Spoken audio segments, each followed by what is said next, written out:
Okay students, question number 1 हम deal करने वाले हैं। क्वेश्चन नंबर 1 जो कि एक्सरसाइज 8.2 का है। भाई इसको देखने से पहले आप जा कर के हमारी इंट्रोडक्शन क्लास जो है उसको आपको देखना पड़ेगा। अगर आप वो देखते हैं तो ही आपको ये समझ में आने वाला है। तो चलो स्टार्ट करते हैं। क्वेश्चन क्या कह रहा है? ए बी सी डी एक क्वाड्रिलेटरल है। ठीक है भाई, ए बी सी डी एक क्वाड्रिलेटरल है जहाँ पर पी क्यू आर और एस मिड पॉइंट है। किसके? A B C C D और डी ए के। ए सी एक डायगोनल है। देखो भाई क्या बोल रहे हैं, ध्यान से सुनो।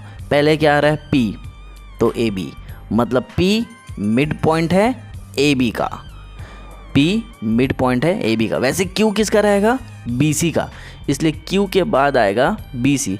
मतलब पी का ए बी है, क्यू का बी सी है, आर का सी डी है। सारी चीज़ें डायग्राम में आपको ऐसी देखने को मिल रही होगी। ठीक है, पहली चीज़ हमें क्या प्रूव करना है? एस आर पैरेलल है ए सी के और एस आर इक्वल होगा हाफ ए सी के। ये सारी चीज़ें हमने आपको इंट्रोडक्शन क्लास में बताई थी। ठीक है, देखो क्वेश्चन में कहीं पर भी आपको मिड पॉइंट दिख रहा है क्या? ये है। अगर क्वेश्चन में मिड पॉइंट दिख रहा है तो लगाएंगे मिड पॉइंट थ्योरम। बात समझ में आ गई? कितना इजी क्वेश्चन है, मतलब क्वेश्चन ही बता रहा है कि भैया आपको यहाँ पर लगाना क्या है। तो क्वेश्चन से चीटिंग करेंगे और मिड पॉइंट थ्योरम अपन लगाएंगे। कैसे लगाएंगे? यहाँ देखो, सबसे पहले हम गिवन लिखेंगे और टीचर को खुश करेंगे। क्या गिवन में लिखेंगे? जो क्वेश्चन में है वही लिखेंगे। चीटिंग करेंगे क्या? ए बी सी डी एक क्वाड्रिलेटरल है। अच्छा जी, ए बी सी डी एक क्वाड्रिलेटरल है, हमें तो पता ही नहीं था कि क्वाड्रिलेटरल है। लिख दो, यहाँ पर लिख दिए ए बी सी डी एक क्वाड्रिलेटरल है। जो जो क्वेश्चन में दिया सब लिख देने का। क्या क्या है? P Q R S. भाई ये पी क्यू आर एस क्या है? ये है मिड पॉइंट। ठीक है, किसका? Of A B comma B C comma C D comma D A. लिख लिए। अब देखो हमें प्रूफ क्या करना है। प्रूफ हमें करना है कि एस आर, ये जो पहली वाली दिख रही है ना क्वेश्चन में, उसको छाप दो। ए सी है और एस आर जो है वो हाफ ए सी होगी। कैसे करेंगे? ध्यान से सुनते बस रहना, बहुत ज़्यादा इजी। अगर ये क्वेश्चन का सॉल्यूशन आपको इजी नहीं लगा तो भैया अनसब्सक्राइब कर देना, चैनल की शक्ल कभी मत देखना। लेकिन हमें पता है आप इसे सब्सक्राइब करोगे और अपने फ्रेंड्स को भी शेयर करोगे, क्योंकि ये क्वेश्चन आपके लिए हम बहुत ज़्यादा मक्खन करने वाले हैं, मक्खन के जैसे करने वाले हैं। स्टार्ट करते हैं। कैसे? सबसे पहला क्वेश्चन अपन सॉल्व करते हैं। In triangle A B C. Sir गलत बात है, ट्राइंगल क्यों लिए? सुनो, क्वाड्रिलेटरल तो दिया है, लेकिन ट्राइंगल हम इसलिए लिए क्योंकि आपको इंट्रोडक्शन क्लास में हमने बताया था कि ट्राइंगल के दो साइड को टच करते हुए एक लाइन बनाते हैं जो कि तीसरे साइड के पैरेलल हो जाती है। ये बात हमने आपको बताई थी। यहाँ पर हम क्या करेंगे? यहाँ पे हम ट्राइंगल देखने की कोशिश करेंगे। कैसे कोशिश करेंगे? पहले हम कलर चेंज करने की कोशिश करते हैं ताकि आपको हम डायग्राम में ट्राइंगल दिखाने की कोशिश करें। तो चलो ये कलर लेते हैं। अब देखो ट्राइंगल कैसे दिखेगा, बहुत ज़्यादा ईजी है भाई, बहुत ज़्यादा ईजी। देखो ये दिखा ट्राइंगल, ये दिखा ट्राइंगल, और एक ये लाइन दिखी। यही तो हम आपको सिखा रहे थे और बता रहे थे। ठीक है, जब भी ऐसा रहेगा तो मिड पॉइंट थ्योरम लगेगा। बात समझ में आ गई? क्या कहने की कोशिश कर रहे हैं? ठीक है, अब यहाँ देखो, अब हम क्या करेंगे? एक ट्राइंगल लेंगे ए बी सी, दिख रहा है ना ए बी सी। उसके बाद दूसरा ट्राइंगल लेंगे ए बी सी, एक ले लिए। एक और ट्राइंगल लेंगे ए सी डी। दो ट्राइंगल आपको दिख रहा है या नहीं? जो ट्राइंगल हमने यहाँ पे मार्क किया है हम जानते हैं वो क्या है? ए सी डी। वो दूसरी बारी लेंगे, पहले हम ए बी सी लेंगे। अब ए बी सी कैसा है वो भी थोड़ा सा आप देख लो। ठीक है, ध्यान से देखना, ये और ये, यहाँ पर ये भी हमें दिख रहा है। भाई दो ट्राइंगल आपको दिख रहे हैं कि नहीं दिख रहे हैं? दिख रहे हैं, बात खत्म। क्योंकि हमने मिड पॉइंट थ्योरम ट्राइंगल में ही सीखा था, इसीलिए क्वाड्रिलेटरल के अंदर छिपा हुआ जो ट्राइंगल है पहले हम वो आपको देखेंगे, वो हमको देखना है। तो ए बी सी दिखा, उसी के बारे में बात कर रहे हैं। तो चलो पहले ए बी सी को सॉल्व करते हैं। ठीक है, बहुत ज़्यादा ईजी होने वाला है, देखना। इन ट्राइंगल ए बी सी ले लिए, ए बी सी, ए बी सी। यहाँ पे पी क्यू मिड पॉइंट है कि नहीं है? नहीं भाई, है कि नहीं है बताओ? है, लिख दो। पी एंड क्यू किसके मिड पॉइंट है वो भी लिखेंगे। देखो R mid points, P and Q क्या है? मिड पॉइंट्स है। ठीक है, अगर पी क्यू मिड पॉइंट है, जो कि है, पी क्यू किसके पैरेलल हो जाएगा, ए सी के पैरेलल हो जाएगा। तो लिखेंगे पी क्यू पैरेलल ए सी। ये बात समझ में आ गई। क्यों लिख रहे हैं भाई, मिड पॉइंट थ्योरम क्या कहता है। मिड पॉइंट थ्योरम कहता है कि ये एक लाइन बनाएंगे जो कि ट्रायंगल के दो साइड को टच करेगी और तीसरे के इक्वल हो जाएगी, पैरेलल हो जाएगी, इक्वल नहीं होगी, सॉरी पैरेलल हो जाएगी। तो पैरेलल हो गई। और हमें ये भी पता है कि पी क्यू इक्वल्स टू क्या होगा, हाफ ए सी होगा कि नहीं। इसका नाम होगा इक्वेशन 1 और इसको हम लिखेंगे मिड पॉइंट थ्योरम। राइटिंग हमारी बहुत ज़्यादा गंदी है, उसका टेंशन मत लेना। पूरा सॉल्यूशन आपके लिए लेकर के हम बैठे हैं, अच्छे से नोट्स देंगे।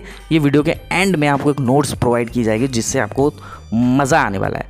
ये बात समझ में आ गई। ये तो होगा ही होगा। सर ये लाइन कैसे आई, आपको इंट्रोडक्शन क्लास हमारी देखनी पड़ेगी कि मिड पॉइंट थ्योरम में हमने क्या बताया था आपको। सर ये कैसे आया, इसके लिए भी आपको हमारी इंट्रोडक्शन क्लास देखनी पड़ेगी, तो आपको सब कुछ समझ में आने वाला है। भाई मिड पॉइंट थ्योरम क्या कहता है, जो चीज़ें पैरेलल है उसको बताना है और यही आपस में क्या हो जाएगी, इक्वल्स टू हाफ ए सी हो जाएगी। हमने आपको इंट्रोडक्शन में बताया था, बार बार कह रहे हैं क्योंकि आपको वो देखना पड़ेगा। ठीक है, अब देखो सेकंड पॉइंट अपन लेकर के अब सॉल्व करते हैं। ठीक है, सेकंड पॉइंट में क्या करेंगे, ध्यान से देखना। हमारे पास कौन सा ट्रायंगल है, in triangle A D C लेंगे। ए डी सी किधर है, A D C, A D C ये दिखा। यहाँ पे एस आर पैरेलल है ए सी के, है बिल्कुल है। एस आर किसके पैरेलल है, ए सी के पैरेलल है। ठीक है, तो यहाँ पर एस आर इक्वल्स टू क्या हो जाएगा, हाफ ए सी। भाई हमने आपको बताया था भैया, देखो अगर एस आर और ये ए सी, ठीक है क्या बोल रहे हैं, एस आर ए सी, अगर ए सी 10 है तो एस आर 5 हो जाएगा। अगर ये वाली लाइन 20 है तो ये वाली लाइन क्या हो जाएगी, 10। ये हमने आपको इंट्रोडक्शन क्लास में बताया था, यही कहता है मिड पॉइंट थ्योरम। तो ये बात भी समझ में आ गई। इसको बोलेंगे हम इक्वेशन 2। बात समझ में आई। तो देखो भाई, हमें पहले क्या प्रूफ करना था, ये वाली लाइन प्रूफ करनी थी, जो कि प्रूफ हो चुकी है S R equals to half A C, S R equals to half A C. Second वाली लाइन प्रूफ हो चुकी है। ठीक है, अब देखो यहाँ सेकेंड क्वेश्चन क्या बोल रहा है, पी क्यू एस आर के इक्वल है।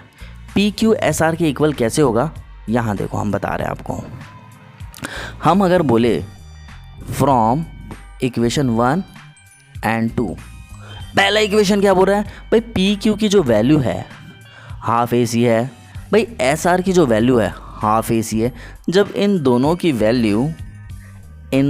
वैल्यू सेम है तो भैया P Q equals to S R होगा कि नहीं, P Q equals to S R होगा कि नहीं होगा, बिल्कुल होगा। इसीलिए हम यहाँ करेंगे हैंस प्रूव्ड, डॉक्टर की राइटिंग में लिखेंगे हम हैंस प्रूव्ड। बात समझ में आई। आगे देखो थर्ड पॉइंट सॉल्व करने वाले हैं। ठीक है, इसको हम थोड़ा सा रब कर लेते हैं। यस, ये बात समझ में आ गई। इसको पॉज करके नोट डाउन कर लेना यार आप लोग। अब देखो आगे बढ़ते हैं। आगे में हम क्या करने वाले हैं, ध्यान से देखना। थर्ड पॉइंट अपन सॉल्व करने वाले हैं। तो थर्ड पॉइंट में क्या बोल रहा है, अगर हम बात करें फ्रॉम इक्वेशन 2 एंड 1 की, तो 2 एंड 1 तो नहीं लिखा जाता, इसको एक काम करते हैं 1 एंड 2 लिखते हैं। अगर हम इन दोनों इक्वेशन की बात करें तो बोल सकते हैं कि पी क्यू पैरेलल है एस आर के। देखो भाई पी क्यू एस आर के पैरेलल कैसे, देखो पी क्यू पैरेलल है ए सी के, एस आर भी पैरेलल है ए सी के, मतलब पी क्यू एस आर दोनों पैरेलल है ए सी के। तो भैया अगर ये दोनों पैरेलल ए सी के है तो पी क्यू भी पैरेलल होगा ना भाई एस आर के। एस आर के मतलब बॉलीवुड वाला एस आर के नहीं, हम बोल रहे हैं जो एस आर है वो पैरेलल हो जाएगा पी क्यू के। अब समझ में आ रही है क्या बात कर रहे हैं हम। ठीक है, आगे देखो पी क्यू इक्वल हो जाएगा एस आर के, एस आर और पी क्यू आपस में इक्वल हो जाएंगे। क्यों होंगे, अभी हमने ऊपर में प्रूफ किया था। देखो एस आर और पी क्यू की दोनों की वैल्यू सेम है तो ये दोनों आपस में इक्वल हो जाएंगे। ठीक है, जब भैया पी क्यू एस आर किधर है भैया, पी क्यू डायग्राम में देखो, इसको थोड़ा सा मिटाना पड़ेगा हमें। ठीक है, अब देखो पी क्यू ये है, ये लाइन और एस आर आपस में पैरेलल भी है और आपस में इक्वल भी है। बात समझ में आ रही। अगर ऐसी चीज़ें होती है तो ये आपस में पैरेललोग्राम होती है। तो इसका आंसर जो है वो हम क्या लिखेंगे, अपोजिट साइड, ठीक है, are equal and parallel, so PQRS is a parallelogram. ये आ गया आपका आंसर। ठीक है, हैंडराइटिंग थोड़ी सी गंदी थी, थोड़ी सी अच्छी हैंडराइटिंग में बात करते हैं। ये है आपके सामने। देखो भाई, सारी चीज़ें अच्छे बच्चे की तरह आपको बतानी पड़ेगी कि ये क्वाड्रिलेटरल है, PQRS मिड पॉइंट है फलाना ढिमकाना का, ये आपको बताना पड़ेगा। उसके बाद प्रूफ क्या करना है वो आपको बताना पड़ेगा। ठीक है, पहला देखो भाई, ABC लो या ADC लो, बात एक ही है, दोनों में से कोई भी ट्रायंगल को पहले ले लेना है, यह आपकी चॉइस है। ठीक है, यहाँ पर हम क्या करेंगे, हमें बताना पड़ेगा कि SR मिड पॉइंट है AD और CD के। तो यहाँ पर हम मिड पॉइंट लगाएंगे, मिड पॉइंट लगाएंगे तो SR AC के पैरेलल हो जाएगा। अभी हमने बताया सेकंड इक्वेशन को लेकर, सेकंड इक्वेशन मतलब सेकंड ट्रायंगल को लेकर हम जब सॉल्व करेंगे तो यहाँ पर भी हमारा मिड पॉइंट थ्योरम लगेगा जो कि PQ AC को पैरेलल बनाएगा और PQ equals to half AC हो जाएगा। उसके बाद हम दोनों इक्वेशन को जब यूज़ करेंगे तो आपस में ये इक्वल हो जाएंगे।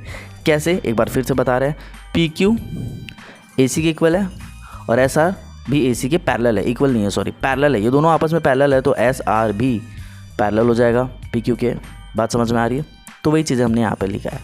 इक्वल क्यों हुआ भैया, देखो यहाँ पे PQ की वैल्यू हाफ AC है, SR की वैल्यू भी हाफ AC है, दोनों की वैल्यू इक्वल है तो SR भी इक्वल हो जाएगा PQ के।